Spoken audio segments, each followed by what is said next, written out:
کہ مفسر قرآن سیدنا عبداللہ بن عباس رضی اللہ عنہ اور سیدنا اکرمہ رضی اللہ عنہ بیان فرماتے ہیں، اور یہ حدیث پاک صحیح البخاری میں ہے کہ الصوم مما دخل ولیس مما خرج، کہ احتلام سے روزہ نہیں ٹوٹنا تو کیا روزے میں کوئی فرق ہی نہیں پڑتا۔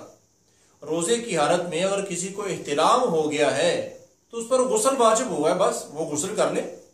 احتلام اپنے اختیار میں تھوڑے ہی ہے، احتلام بندے کے اپنے اختیار میں نہیں ہوتا، اس لیے جو اپنے اختیار میں ہی نہیں ہے تو اس کی وجہ سے ہمارے روزے میں کیا نقص پڑے گا۔ احتلام سے روزے کے اجر میں کوئی فرق نہیں پڑتا، غسل واجب ہوا غسل کر لے۔ اور اس کے ساتھ ہی کہ احتلام کے علاوہ ویسے جس کو ہم کہتے ہیں کہ قطرے آتے ہیں، جی مجھے تو قطرے آتے ہیں، جی اس کو جریان کہتے ہیں قطروں کو، چاہے وہ پیشاب سے پہلے ہوں، پیشاب کے ساتھ ہوں، پیشاب کے بعد ہوں، اس سارے عمل کو جریان کہتے ہیں۔ اس سفید رطوبت کے نکلنے کو جریان کہتے ہیں۔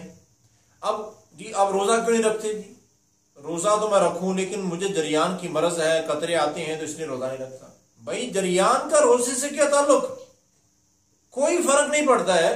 اگر کسی کو مرض ہے تب بھی، اگر مرض نہیں ہے ویسے بھی، اگر یہ اس کو عربی میں مزی کہتے ہیں اور ہمارے اردو میں اس کو جریان کہتے ہیں، تو یہ اگر مرض ہے یا اس کے ویسے قطرے آتے ہیں تو قطروں کے آنے سے صرف وضو ٹوٹتا ہے۔ اس طرح قطرے خارج ہو جاتے ہیں، سفید رطوبت خارج ہوتی ہے تو صرف وضو ٹوٹتا ہے، اور نماز کے لیے نیا وضو کر لیں، بس اتنی بات ہے۔ روزہ کیوں چھوڑتے ہیں؟ اس سے روزے کو کوئی فرق نہیں پڑتا۔ روزے کی حالت میں جریان کا مسئلہ بڑھے یا احتلام ہو جائے پھر بھی روزے کو کوئی فرق نہیں پڑتا ہے۔